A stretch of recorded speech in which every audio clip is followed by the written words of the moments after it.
Now, as a man of self-respect, I have to deal with characters like Rob Ager who admit of all the misandry that's in films today, and then will turn around and support an obvious hate piece propaganda like obsession against his own gender, against himself. This man lacks complete self-awareness, can't see the forest for the trees.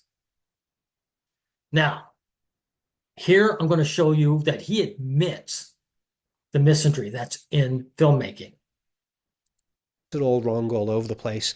But also on top of that, Alex Garland has been doing this thing with many of his movies for years where it's very easy to get funding for your film if you're making a movie that casts men as being bad and women as being victims.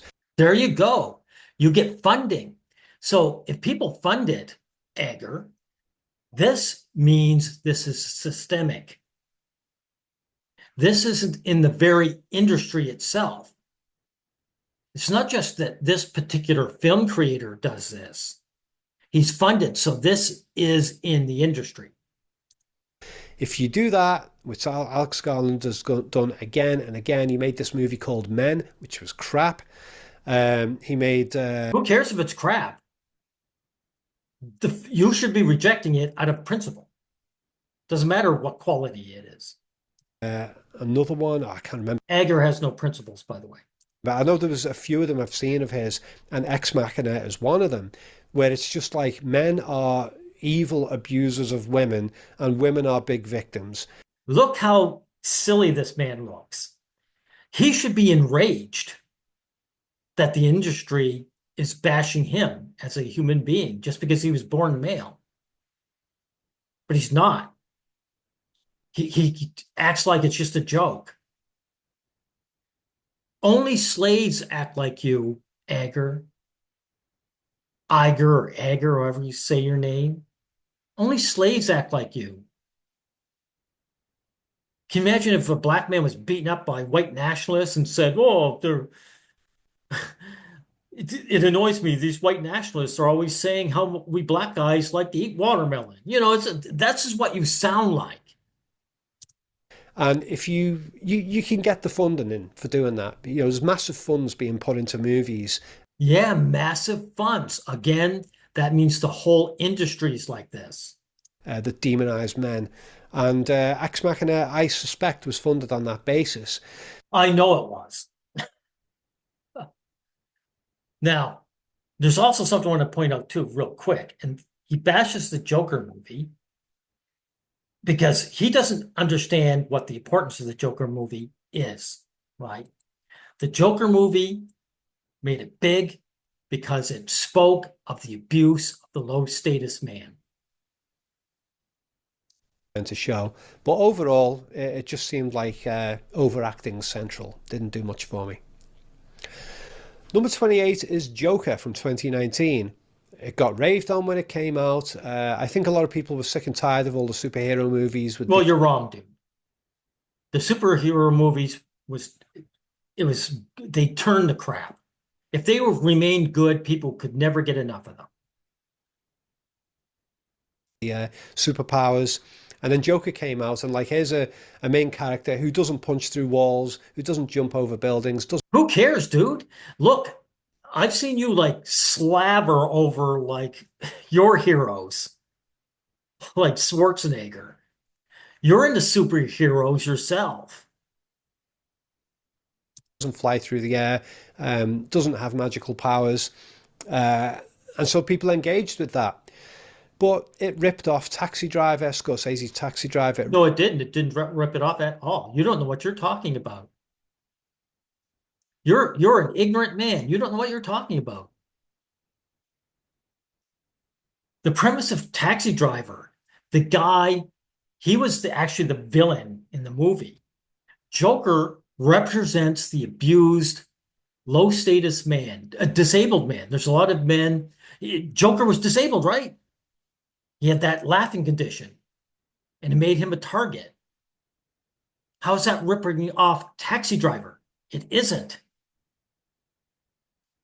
ripped off elements of that. It ripped off a lot of stuff from Scorsese's other film called The King of Comedy, which starred Bullshit, it did.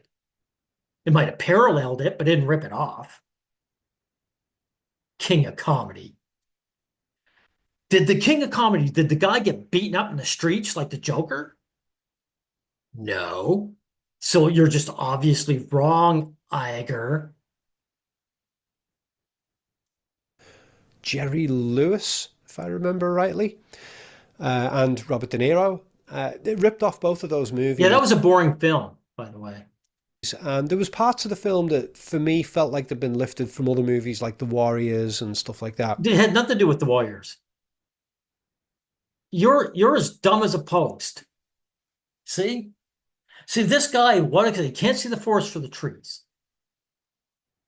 Because he's indifferent to male suffering, he doesn't get that the Joker is about male suffering. And this is your problem, Ager. You share the same problem with as every other guy, or almost every other guy. You're indifferent to male suffering, and when you suffer personally, you say, hey, people should care about me. I'm such a special little guy. But you don't see it in anyone else.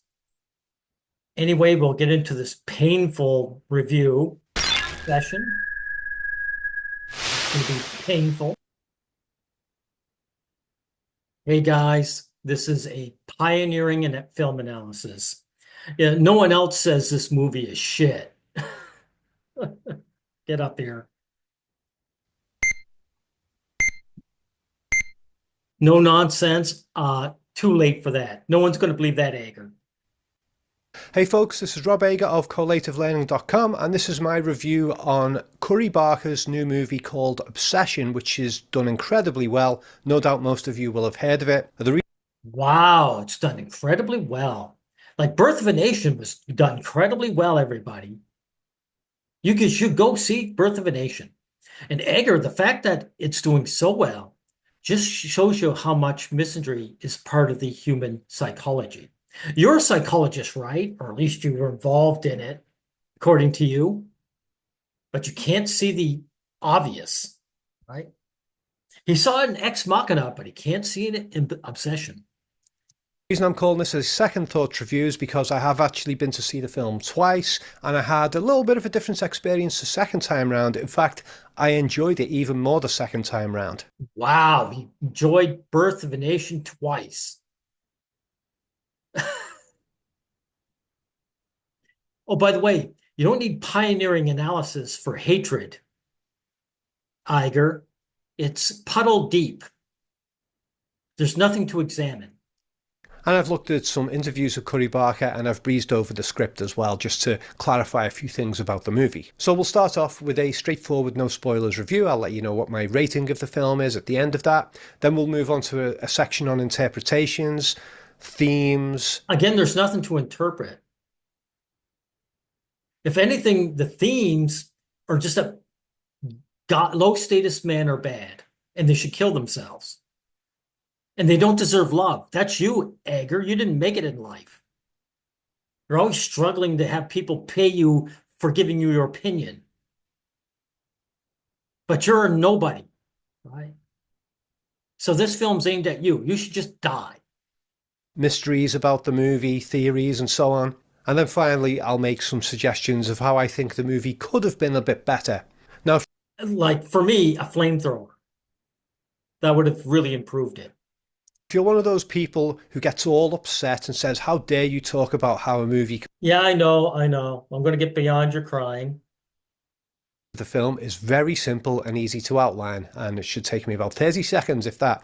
There you go. It's easy to outline, because it's hate propaganda against our gender. Of course, it's simple. A guy is obsessed with a girl that he knows she's like a friend, and He wants to be with her, but he's scared of the rejection. So that's going to be labeled as obsession, right? he wants her to go out with him, and he hasn't got the guts to ask her out. He's a good-looking guy, but he hasn't got the confidence to talk to her and ask her out. But Yeah, he's a good-looking guy, yet he's still doesn't have confidence. Why is that, Ager? You're the therapist, right? Because you know personally, from your own personal experience, guys hit puberty at a very early age, like age 12. That's when they get interested in the opposite sex. And then they deal with the continual rejection from the opposite sex. And it's painful. And eventually, guys learn to avoid it, just like any other pain. So, Bear, how old's Bear in this film? He's mid-20s, right? So that's over a decade of abuse. That's why he's the way he is. He knows her quite well as a friend. And so he goes into a sort of a magic shop, like a witchcraft shop, and he buys this thing called a One Wish Willow. And he wishes that she would love him more than anybody else in the world. Yeah, so this is the premise right here. He's a man who wishes to be loved, and the film says men don't deserve love. That's the film. You saw it twice and you can't figure this out. And the stick is actually magical, and so it comes true, and she becomes even more obsessed with him than he is about her. And he spends most of the movie dealing with the severe consequences of that. So it's a very basic premise for a story. Now, notice his wish wasn't to be that she'd be obsessed with him. His wish was that she'd love him. So he didn't get his wish, did he, Ager? And loads of good psychological stuff comes out of that as the story unfolds. So is it any good? Yes, I think it's excellent. See, this hate movement against his own gender. He loves it. It was excellent. Birth of a Nation, it was excellent. I've had some people coming in the comment sections saying to me, Rob, have you seen Obsession? It's amazing. You got to see it. You'll love it. I've had other people coming in and saying, Rob, Obsession is overrated. I don't think it is overrated. Yeah, I don't feel this hate propaganda is overrated. I love this propaganda. Right? By the way, notice it wasn't the third one where someone said what I'm saying. It's like, hey, this is a hate piece and it should be burnt to the ground. It should be put into an incinerator. This shows you again that guys are either 100% misandrists themselves, or they're, at the very least, they're very indifferent to men suffering. Rob Ager is indifferent to men suffering, and that's why he couldn't see the obvious. That's why he couldn't understand Joker, everyone. I really enjoyed it. I enjoyed it the first time, and I found it really creepy watching it the first time. And then the second time, I enjoyed it even more, but also the humor of the film came forward a lot in the second viewing as well. I actually found Yeah, all the humor in this hate piece. It's like Birth of a Nation when they show all those black guys dragging their knuckles. You know, that's so funny. All the white racists laugh at that, right? This is the kind of humor you'll get in this film. a lot of things really funny in the second viewing in a good way that I didn't find funny the first time round. Now, those of you who followed my work for a long time, you know that I have a lot of frustrations with modern cinema.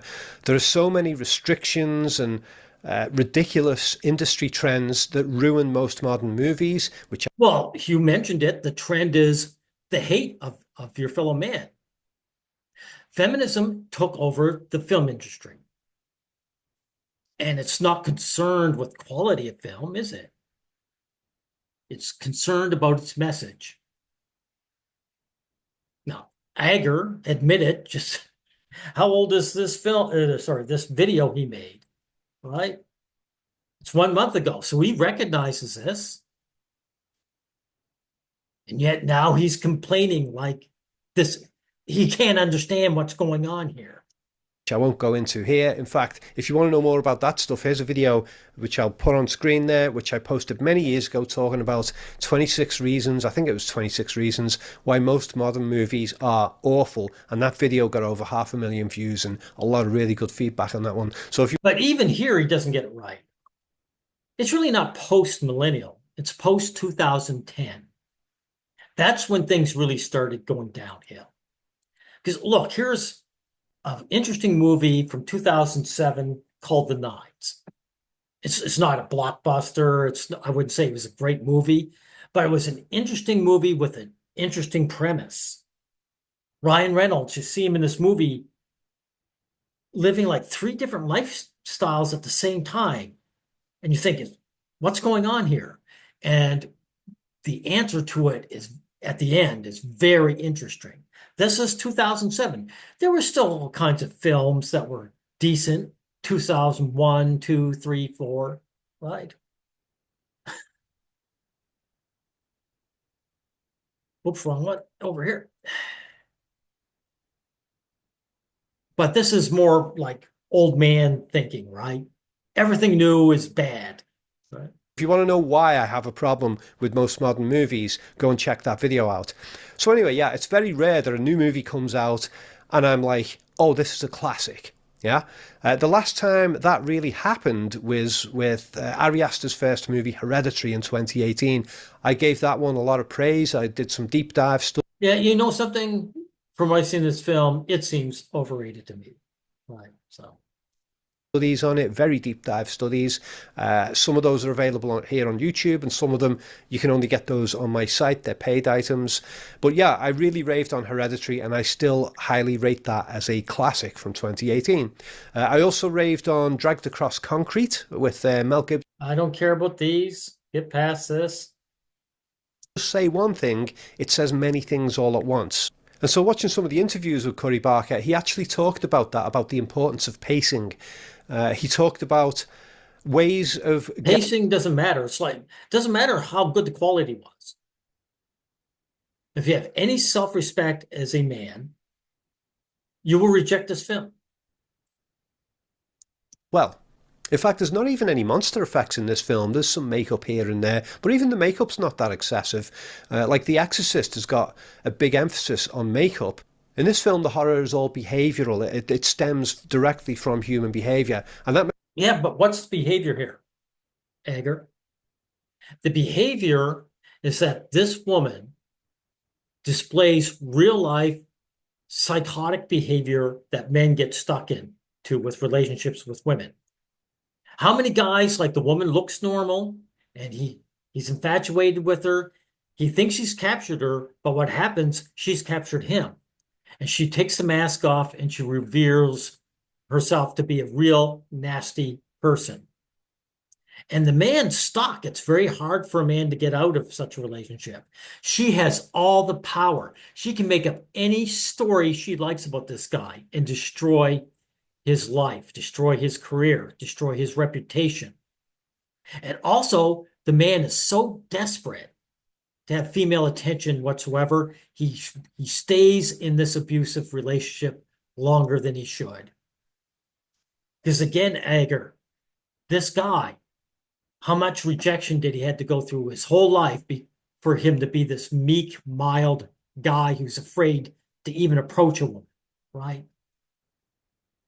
He went through a lot, right? So the whole point is once he's got someone who says yes, he desperately wants to cling to her. Makes it more relatable as well. I mean, human beings can be pretty damn scary and terrifying without monster effects and makeup. I mean, humans are capable of horrific things. And yeah, this film taps into that without having to rely on special effects and CGI. Although there are occasional subtle hints that suggest some monster type element in the story, like this is just unnecessary, right? Let's get into the themes. Because all the rest of this is just him praising a hate piece. Now, there's actually nothing to interpret here. This film is all about a young guy. He's low status. The movie's saying, you do not deserve the love of a woman. You desperately, as a man, want to be loved for yourself. You don't deserve it. And what you do deserve is punishment and then death. That's what happened in this film. right, so let's get into some themes, some mysteries, some interpretation of this film. Now, I've only seen this film twice, and I've only breezed over the script, okay? And I've seen some. Wow, you didn't get the first 20 minutes that this is a hate piece against your own gender? You are as dumb as a post, Ager.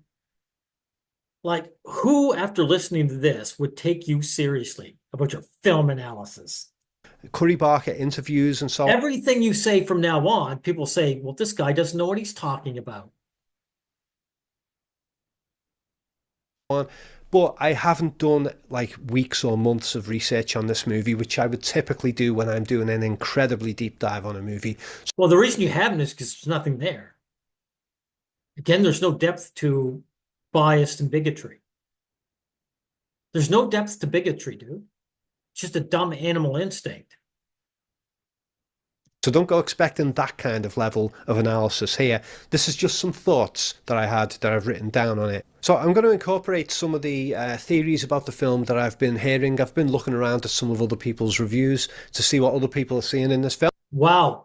This guy, he can't even come up with something himself. He's got to look at someone else's theories. And there's quite a few theories. He's seen this movie twice and he hasn't been able to develop any theories. Well, that's a very pioneering analysis.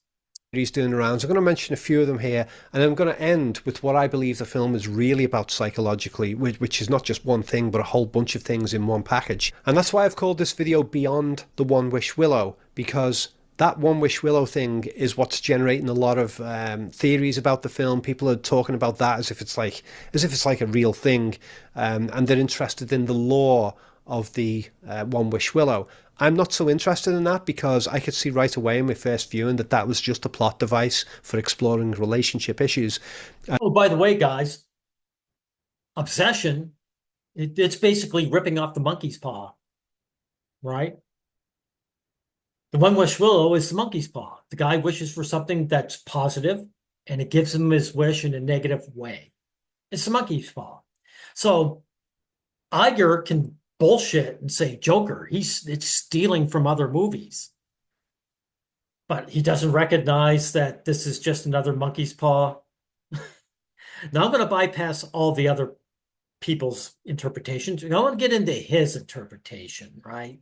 We'll see how his experiences in the psychology field have, taught him how to analyze things. Relatable to almost all human beings because we've all had experiences of relationships, we've all had crushes on people. So this film manages to tap into that stuff by exploring the extreme dark side of relationship wish fulfillment. That's something that I can't recall having occurred in a movie before. Maybe it has here and there, but probably. Yeah, monkey's paw. See what I mean, guys? This guy, he's such a dumbass.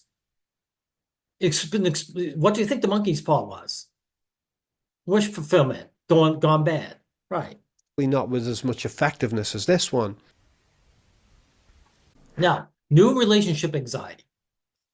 This is from what men suffer, Ager, because again, when a guy hits puberty, that's when he starts going after the opposite sex.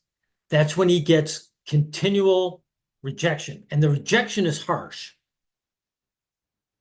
Sometimes the girl will let him down easy. Sometimes they slam him down. He's got to eat that. And Bear, again, I don't know how old he's supposed to be in the film. He looks like he's in his mid-20s. That's over a decade of abuse. What's punishment? What's its purpose? If you punish someone, it's to make them to stop doing something. So rejection, harsh rejection, is a punishment. And it teaches a guy to not want to do it. There is no anxiety for women in the way that there is for men. So the first one I've put is new relationship anxiety. When we get into a new relationship with someone, it can be quite unnerving because we think we know that person. We might be incredibly attracted to them, but people are very complex. And when you get into a relationship with somebody, you start. Well, they're also liars, dude. Like this film, Obsession, is showing the woman to be a liar. He thought she was this nice girl, and she turned out to be a demon. Now, they excuse her behavior by saying, here's this MacGuffin, like this one wish, that's making her that way. But did you ever consider, I should say, that she always was this way, and that the one wish is just an allegory for that? Doesn't occur to this guy with his pioneering analysis. To discover a lot of things about them. And certain behaviors can pop up that can be surprising, what you didn't expect, even go against who you thought the person was. And sometimes the behaviors can be really unpleasant as well, to the point where you actually lose your love for them and want to break up. And that can happen at the start of a relationship, within the first days or. Now, we all know that a lot of women lock men down in marriage before they show their true colors. What you're describing is a part of the male experience on a very macro level. Weeks, and that can cause a quick breakup. It can happen months down the line, or it can happen years down the line. But especially right at the beginning of a new relationship, in the first few months. By the way, Ager has admitted that he's had girlfriends in the past. So you gained enough status that you were able to bribe a woman to give you fake love, but they always left, didn't they? You'll always end up single, Iger. If these women actually loved you, they would never leave you. But they do, don't they? That says a lot about what relationships between men and women actually are, right? Where a lot of relationships fail because of these dark discoveries about the other person. And so how did yours fail? I bet you're single now. No, wait, maybe you have someone currently.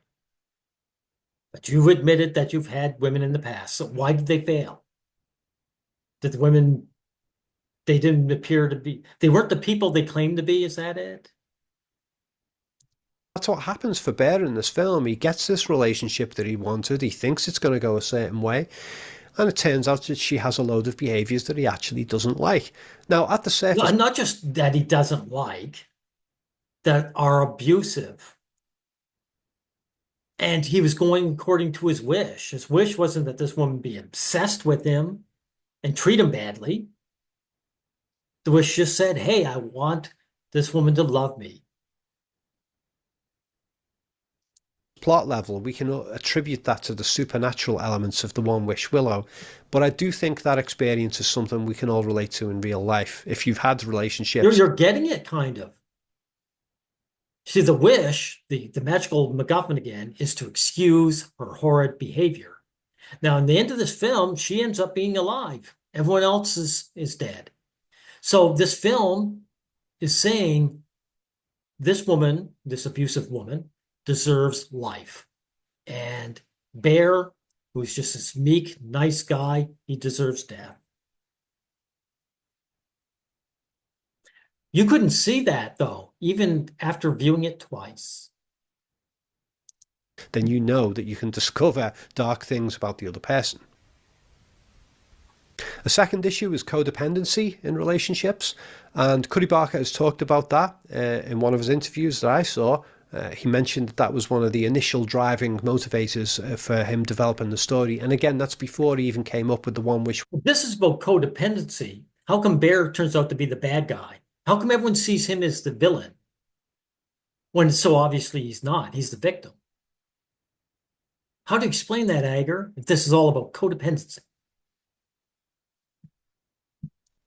So this guy bullshit that this was about equality in some fashion, even while showing that it's not. It's a one-way street. Willow plot device. So that plays out in the film. He's put her in a position where she's dependent upon him by force. Yeah, but he didn't know that. He didn't know the wish was even going to work. And he didn't wish for her to be obsessed with him. He didn't want her to be forced. He's just making a wish. So even you claim something that's false, that Bear did something to this woman. And he's already like that about her anyway himself. And even though her behavior is getting bad, he still wants the relationship to some extent. And it's only towards the end that he finally wants out of it. Exactly. Exactly. Men can't just monkey branch to a new woman. They would if they could. Women jump from guy to guy all the time. She drops one guy, there's a guy waiting in the wings.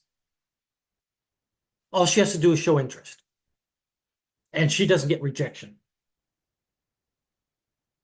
Guys know that if once the relationship is ended, he may not get a new one for a year, maybe 2 years, maybe not even ever. That's why men cling so desperately. The next issue, and this is a major one, which we're going to break down to a few different things, is fostered dependency, where a person goes out of their way to make the other person become dependent upon them, to try and force the other person to love them. But what Well, that's that. Again, Bear didn't do that. He just made a wish. So where was his force? So we can skip by that, all that nonsense.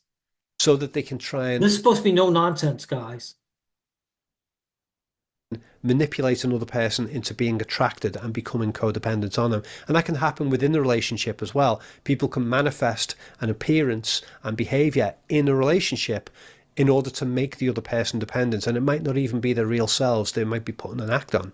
And I think it's also the case that a lot of people would, if they had the opportunity, do what Bear does in this film. If they were given You mean love, be loved for themselves? Rob, you would do it. Not a lot of people. You would do it. You want to be loved. Why do you think you had relationships?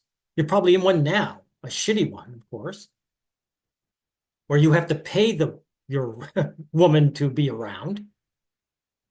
But that's not what you want. You want the woman to just be with you and willingly to love you for special little boy Rob Ager.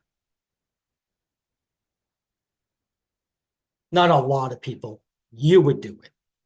this one wish willow stick, and they knew that it could be used to make the person of their dreams become equally attracted to them. Because what you're asking is the person want you, not be enslaved, but actually want you. Right? A lot of people would do that and go for it as a means of mind control to force that other person into a relationship with them. I think most people have had a fantasy of doing that, not necessarily a fantasy of the actual one wish willow stick, but Of course they don't. The one little stick is all about screwing Bear over. And the wish of, like how many stories feature female characters using love potions on men? Happens all the time, Ager, but they're not demonized. People look at it and say, oh, she was such an evil woman by slipping in that love potion. So you can see the double standards here. I think most of us in life, probably all of us at some point, we felt so attracted to someone that we sort of wished inside that we could find a way to force them to become attracted back to us. We No, watched not force them, that they would just be. this movie partially because we enjoy the horror Maybe guys like you were interested in force. Has nothing to do with me. aspects, but I think there's also an element of audience fascination with this film where we actually want to have that kind of control. We would like to have Wow, control. That's funny. I don't want control like that. So that's what you think Bear wanted control? I thought he just wanted to be loved. You were really exposing parts of yourself, Ager, that aren't looking good. a one wish willow stick where we could snap it and make a person attracted to us. So in a way, the movie is a kind of wish fulfillment for the audience in that respect. And a particular common way in which people try to foster Well, the wish fulfillment is that meek guys like Bear suffer and die. That's the wish fulfillment. That's what's so attractive to the audience. It says a lot of terrible things about the audience. Hey, you loved this, didn't you? So what does that say about you, Iger? dependency from another person or foster an artificial attraction is by pretending to be their friend. A lot of the time, people will they attracted to someone and they're, oh, I'm here, I'm your friend. Yeah, that's a female thing to do, right? They call women chameleons. They find out what the guy likes, pretend they like that. Happens all the time to guys. Next. Control. And in this movie, that happens from her and from him as well. So there's threats of violence, there's screaming, and there's manipulative crying. And, there are scenes where she does like this really intense crying and we feel sorry for her. And You felt sorry for this monster? Not me. Curry Barker has stated that that isn't just a case of her genuinely feeling that way. He's actually stated that that is sometimes done to manipulate Bear. So again, Well, there you go. So he's admitting that she has a real nasty side to her. How did the movie end? Well, that bear died. She get to live, right? The movie says two things. Anger. One, bear being male is not worthy of being loved. He does not deserve it. Two, that he should die. He should suffer and die. Those are the two things that go on in this movie. Everything else is window dressing. Everything else is parsley. I guess you could call that sympathy manipulation. She's manipulating him into having sympathy and then staying with her because of that.